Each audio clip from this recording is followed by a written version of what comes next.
And another item we're watching right now is what I did earlier this week, having the chance to spend some time with the First Lady Jill Biden as we toured what is called the People's House. This place is impressive. It's a new interactive exhibit. It's a White House exhibit. It opens on Monday, and we're going to have a full tour tomorrow on Saturday. Today, by the way, it's free. The next time you're in Washington, you're going to want to try to book tickets ahead of time.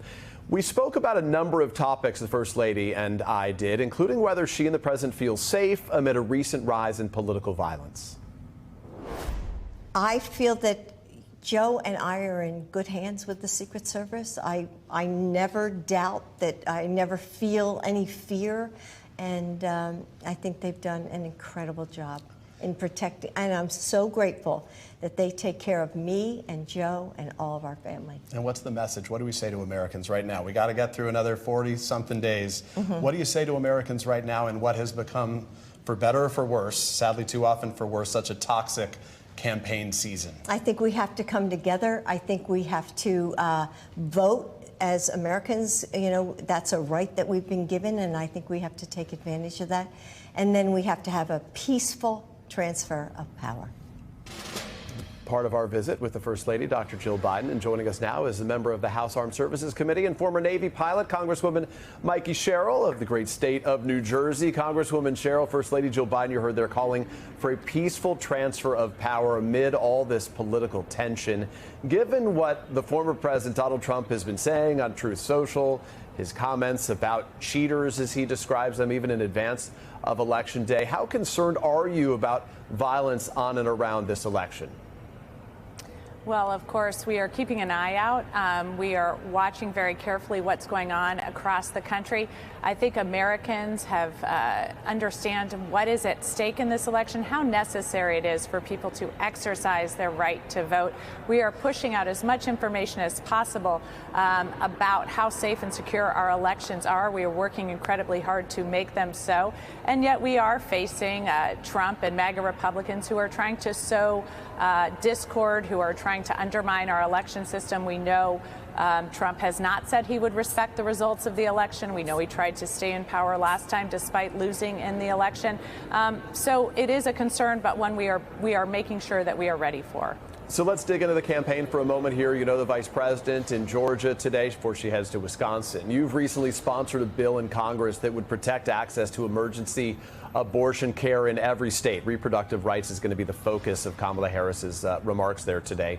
What exactly will the bill do? When do you think it would go up for a vote? Well, it's a resolution that reminds people that EMTALA, the law of the land, necessitates that hospitals across the nation provide emergency care to pregnant women who go into the emergency room. And we are seeing in too many cases that care is not being provided. It is being undermined by state legislatures saying that you cannot care for a woman who is facing an emergency situation. You can only act when she is about to die. We are seeing felonies, doctors afraid of felony convictions if they act to save women. And we suspected that this was going to result in very, very bad outcomes. And now we are seeing that. We are seeing women miscarrying in public restrooms, losing their ability to have future children because of sepsis. We're also, unfortunately, now seeing that women have actually died because of a lack of care. One woman dying in the hospital as doctors were waiting for her fever and her heart rate to go up because they wanted to make sure that she was about to die and they could prove that in court. Unfortunately, they did not get it right, and she did, in fact, die before they offered her an abortion. Yeah, there's been so many compelling and awful stories we've learned. I do want to ask you before you go, you sponsored a bill that awards the tennis legend Billie Jean King the Congressional Gold Medal. That is, of course, the nation's highest civilian honor. Marks the first time a female individual athlete has been the recipient. Why her? Why now? Well, why not her? I mean, Billie Jean King is so iconic, one of our best athletes of all time, someone who not only was a fantastic athlete, but then used her platform to advocate for others, to advocate for equity and to advocate for Title IX, other women in sports, and it has made a huge difference. In fact, she, over 50 years ago, was able to get equal pay for women in tennis because of her long work and advocacy. We've recently, after decades, seen the women's soccer team advocate for and receive the same Just last night, I was at the Mystics and the Fever game. Totally the biggest sellout crowd, so it's been amazing. Mikey Sherrill, Congresswoman, we appreciate your being here. Everybody loves Billie Jean King. That's across the board.